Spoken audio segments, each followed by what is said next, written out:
Okay, तो जो हम बोल रहे थे ये पाइथन का डेफिनेशंस, उसको हम और एक बार रिपीट कर रहे हैं। हाई लेवल लैंग्वेज, क्योंकि हम लोग जो प्रोसेस में लिखते हैं, जो मैथमेटिकल सिंबल्स, अल्फाबेट्स, न्यूमेरिक्स को यूज करते हैं, उसको हाई लेवल बोला जाता है।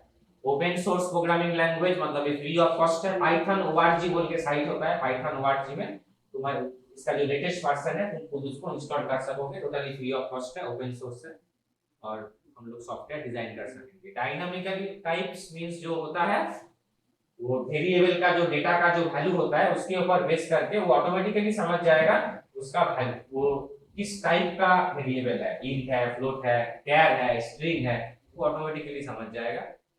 And it support multiple programming platform जो होता है वो हम मल्टीपल प्रोग्रामिंग के साथ कनेक्शन कर सकते हैं थ्रू कनेक्टिविटी।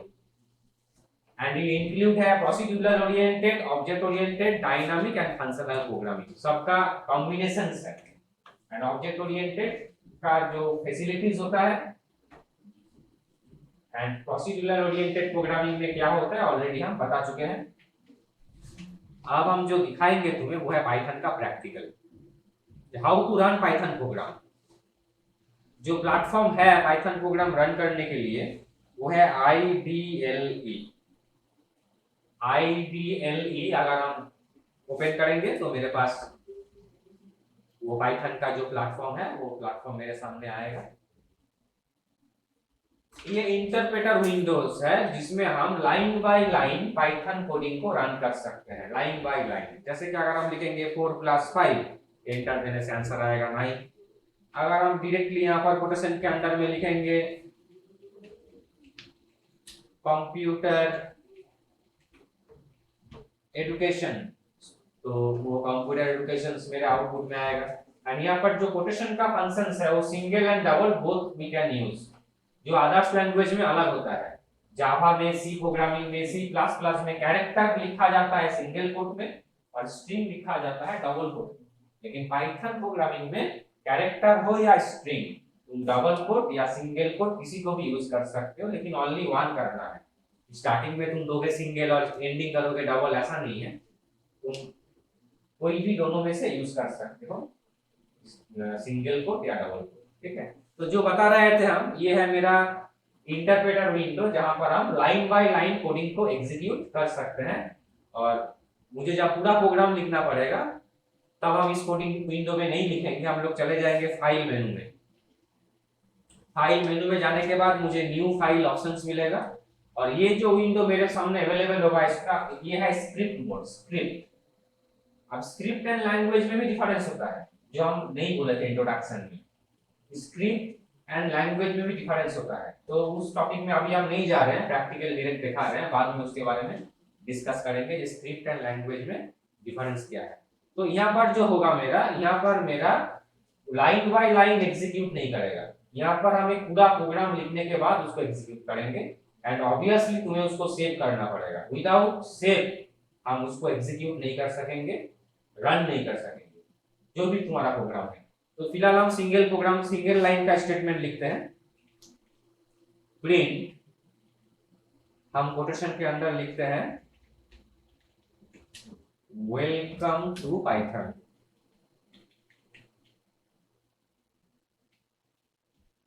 तो रन करने के लिए जो कीबोर्ड शॉर्टकट होता है कीबोर्ड से, वह F5 मींस फंक्शन 5। कीबोर्ड का ऊपर में जो की है उसको फंक्शन की बोला जाता है। तो F5 मेरा फंक्शन की है, फंक्शन की के थ्रू हम उसको रन कर सकते हैं। तो हम क्या बोले थे, ये क्या बोल रहा है, मैसेज क्या दे रहा है मेरे पास, देखो जब रन करने के लिए गए, source must be save, okay to save, source must be save. Source means यहाँ पर कोडिंग को बोला जा रहा है, जो मेरा सोर्स है, जो मेरा कोडिंग है, विदाउट सेव हम उसको रन नहीं कर सकते। तो हम ऑलरेडी रन का बटन प्रेस कर चुके हैं F5 पे। तो तुम अगर ओके करोगे तो सेव का डायलॉग बॉक्स जो है स्क्रिप्ट विंडो का ऑटोमेटिकली तुम्हारे सामने आएगा। तो हम ओके में क्लिक कर दिए। आप डेस्कटॉप में चले गए, डेस्कटॉप में कोई भी एक नाम देखे, हम उसको सेव कर रहे हैं और स्क्रीन में मेरे पास आ रहा है वेलकम टू पाइथन। पहले सेव हुआ, सेव होने के बाद रन हुआ। तो ये रन का जो विंडो है इसको हम ऑल्ट F4 से ऑफ कर दिए। क्रॉस बटन भी है जो तुम्हें पता है, क्रॉस सिंबल में क्लिक करके भी हम इसको बंद कर सकते हैं। क्लियर? वापस हम चले आए स्क्रिप्ट विंडो में जहां पर मेरा कोडिंग लिखा हुआ है।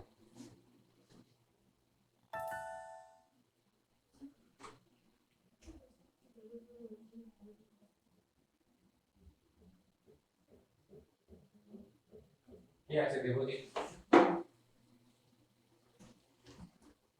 तो प्रिंट कोटेशन के अंडर में हम लिखेंगे 4+9। कोटेशन के अंडर में अगर हम लिखेंगे 4+9, तो इसको अगर हम रन करेंगे तो आउटपुट में क्या आना चाहिए? इसका आउटपुट में क्या आना चाहिए? इसका कैलकुलेशन नहीं होगा। क्यों नहीं होगा? वेरिएबल को दीजिए।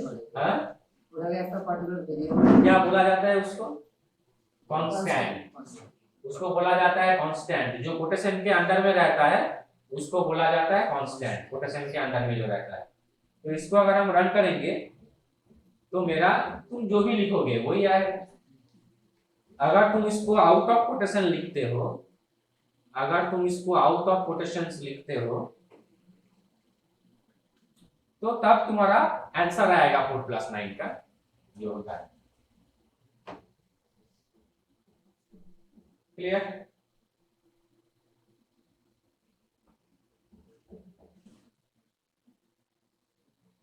फोर इंटू 9, तो ऑब्वियसली 4 × 9 का जो प्रिंट स्टेटमेंट है उसी हिसाब से 4 × 9 का आउटपुट आएगा।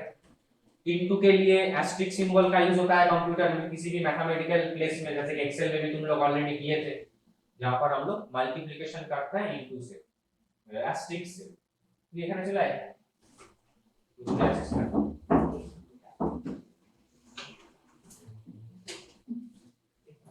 और डिवाइड के लिए क्या करेंगे? 10 डिवाइडेड बाय 2,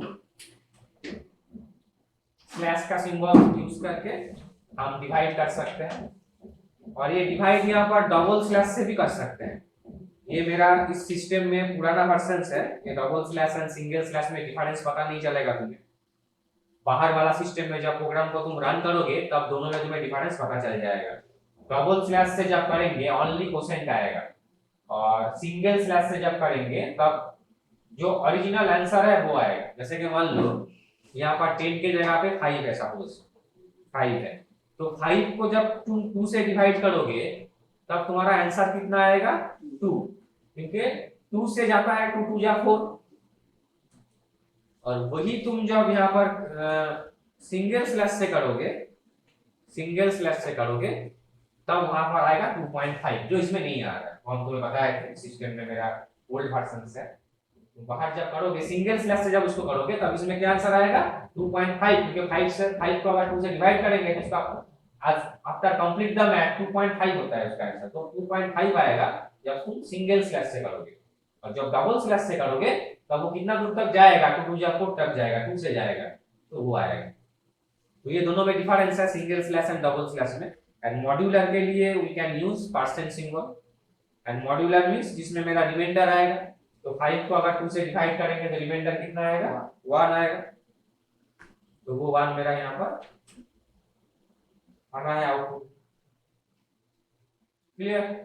तो plus, minus, multiplication, division. Division के लिए हम लोग 3 सिंबल्स सीखे, एक स्लैश, एक डबल स्लैश, एक मॉड्यूलर। बाकी का कुछ वेरिएंट नहीं है, बाकी का तो तुम्हारा जैसा है वैसा ही तुम उसको यूज कर सको। सर मुझे पाइथन का আমি অন্য কোনো ওয়েবসাইট মানে রান করতে পারি না, যেমন পারিস, বলো তো পারিস, যে কোনো জায়গায় অনলাइन প্ল্যাটফর্म আছে রান করতে পারিস। अब यहाँ पर हम लिख रहे हैं कोटेशन के अंदर a प्लस कोटेशन के अंदर b। अब इसका आउटपुट क्या है? कोटेशन के अंडर में है a एंड कोटेशन के अंडर में है b। इसका आउटपुट क्या है? a प्लस b आउटपुट में आएगा, लेकिन क्लास कोटेशन में नहीं है। देखो ध्यान से, कोटेशन के अंडर में a है, कोटेशन के अंडर में b है। अगर a प्लस b आता कब? जब हम पूरा को कोटेशन में डाल देते। लेकिन यहाँ पर a कोटेशन में है, b कोटेशन में है, लेकिन क्लास तो कोटेशन में नहीं है। A plus B আসবে A plus B আসবে হ্যাঁ আসবে না A plus B A भी लिंक আসবে ये भी আসবে क्योंकि इसको बोला जाता है कॉन्केटिनेशन ये जो प्लस का सिंबल है इस सिंबल को अभी बोला जा रहा है कॉन्केटिनेशन जो A एंड B को अटैच कर रहा है जब हम डिजिट लिखे थे डिजिट जैसे कि 3 एंड 4 लिखे थे तब उस प्लस को सिंबल को बोला जाता है एडिशनल ऑपरेटर देखने में सेम है लेकिन एज पर सिचुएशन उसका नाम अलग है जब हम दो न्यूमेरिक वैल्यू को कर रहे हैं जब हम दो न्यूमेरिक वैल्यू के बीच में प्लस सिंबल डाल रहे हैं तब वो है एडिशनल ऑपरेटर और अभी जो दो स्ट्रिंग के बीच में डाल रहे हैं दो कैरेक्टर के बीच में जब इसको डाल रहे हैं वो हो गया कॉन्केटिनेटर क्लियर স্যার পরে প্রশ্ন করতে বলিনি তোকে এখন আমি প্রশ্ন করতে বলিনি এখন যখন বলবো তখন বলবি कोटेशन के अंडर में ए है मतलब ये क्या है कांस्टेंट और कोटेशन के बाहर मेरा है 5 मतलब वो वेरिएबल एक वैल्यू है डिजिट्स है कोटेशन के बाहर है इसको अगर रन करेंगे तो आउटपुट क्या है हम बोले थे डिजिट में क्या कर रहा है एडिशनल ऑपरेटर और दो स्ट्रिंग या दो कैरेक्टर रहेगा तब कॉन्केटिनेटर लेकिन इसमें मेरा टोटल सिनेरियो चेंज हो गया एक तुम्हारा हो गया स्ट्रिंग और एक हो गया तुम्हारा alpha numeric value A plus 5 A+5 तो आने का कोई चांसेस नहीं है क्योंकि A+5 मेरा पूरा कोटेशन के अंदर है नहीं ओनली ए कोटेशन में है yes अब 5 जाएगा कहां तक तो रोने लगेगा 5 है अब तब ए कहां जाएगा 5A 5A मतलब 5 आगे आएगा उसके बाद ए जाएगा इसमें एरर आएगा एरर इसको रन करेंगे तो एरर आएगा क्योंकि ये पॉसिबल नहीं है एक स्ट्रिंग और एक कैरेक्टर के साथ एक न्यूमेरिक वैल्यू का एडिशन कभी नहीं हो सकता एक स्ट्रिंग एक कैरेक्टर के साथ एक न्यूमेरिक वैल्यू का एडिशन कभी नहीं हो सकता हाँ ये रन करेगा कब करेगा अगर तुम 5 को अगर कोटेशन के अंदर में डालोगे तो करेगा तब वो तार स्ट्रिंग हो गया दिखने में मेरा नंबर है लेकिन कोटेशन के अंदर डाल दिए मतलब क्या हुआ वो तार स्ट्रिंग अब तुम करोगे रन तो तुम्हारा A5 आएगा जैसे कि A भी आया था इसमें का A5 भी आएगा क्लियर हो जाएगा चलो স্যার আবার প্রশ্ন করে A into 5 अब क्या आएगा वापस एरर आएगा नहीं इस बार एरर नहीं आएगा इस बार ये पॉसिबल है पाइथन में एक स्ट्रिंग के साथ एक डिजिट का मल्टीप्लिकेशन हो सकता है ये मल्टीप्लिकेशन ही होगा मतलब 5A आएगा 5A नहीं आएगा 5A आएगा मतलब माने वही 5A आएगा 5A नहीं आएगा 5A आएगा क्लियर समझ में आया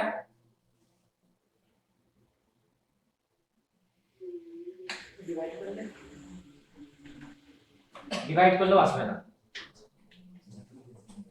12 को 2 से डिवाइड कर सकते हैं लेकिन 2 को अगर हम एक स्ट्रिंग में कन्वर्ट कर देंगे तो वो पॉसिबिलिटीज में नहीं रहेगा वो एरर देगा क्योंकि 12 एक न्यूमेरिक वैल्यू है जो अदर स्ट्रिंग से डिवाइड उसका पॉसिबल नहीं है तो जब उसको प्रैक्टिकली रन करोगे तो करते करते तुम्हें और भी अच्छा से समझ में आएगा इसमें क्या हो रहा है हाँ और एक चीज बताना भूल गए वो है एक्सपोनेंट अगर मान लो 5 टू दी पावर 2 तुम्हें रिक्वायरमेंट है तो पावर कैलकुलेट के लिए डबल एस्टेरिक का सिंबल यहाँ पर यूज होता है डबल एस्टेरिक तो यहाँ पर 5 डबल एस्टेरिक 2 का मतलब हो गया 5 टू दी पावर 2 मतलब 5 into 5 अगर इसमें 3 कर देंगे तो 5 into 5 into 5 मतलब 125 आंसर आना चाहिए तो ये तुम्हारा एक्सपोनेंट कैलकुलेट के लिए यूज होता है तो देखो लगभग जितना भी कैलकुलेशन रिलेटेड एक्टिविटीज है ऑलरेडी हम लोग जान चुके हैं और इसी कैलकुलेशन एक्टिविटीज के थ्रू छोटा मोटा कोई भी प्रोग्राम हम लोग रन कर सकेंगे जो आज आप करने के लिए भी देंगे आप इसमें से कुछ सवाल है तो तुम लोग पूछ सकते हो जो अभी तक बताया गया है ये फाइल्स हम दे देंगे तुम्हारा ग्रुप में तुम उस क्लास को देख के कॉपी में नोट कर लेना विथ आउटपुट, ये तो तुम्हें समझ में नहीं आएगा, बाद में भूल जाओगे। अभी तो बहुत इजी है, अभी तो हम दिखा दिए बहुत इजी है, लेकिन जब डे बाय डे क्लास आगे जाएगा तब तुम भूल जाओगे, वो दब जाएगा। कॉपी में लिखा हुआ रहेगा तो एक बार तुम कभी भी मान लो उसका पुराना कॉपी को देखोगे तो तुम्हारा रिमाइंड हो जाएगा, तुम्हें बेसिक में प्रैक्टिस करने की भी जरूरत नहीं है। मेरे क्लास हम तो समझा देंगे, उसके बाद तुम्हें करने का भी जरूरत नहीं है, घर में सिर्फ एक बार आंख से देखोगे समझ में आ जाएगा हाँ ये क्लास में हुआ। लेकिन तुम अगर नहीं देखोगे तो भूल जाओगे। বলছিলাম যে 5 বা 3 যদি ওকে যদি আমি কনস্ট্যান্ট করি তাহলে কি হবে? যা হচ্ছিল তাই হোক, কনক্যাটিনেট হবে, অ্যাডিশন বা মাল্টিপ্লিকেশন বা ডিভিশন কিছুই হবে না। এরার চলে আসবে। সেটা ডিপেন্ড করছে তুই কনক্যাটিনেট করলে কেন এরর আসবে, অ্যাটাচ অ্যানসার দেখাবে, সেটা एग्जांपल তো দেখালাম। না মানে এটা তো পাওয়ার হয়ে যাচ্ছে না, পাওয়ার ক্যালকুলেট হবে না, এরা চলে আসবে। এরর আসবে, পাওয়ার ক্যালকুলেশন হবে না, অর্থাৎ এরর আসবে।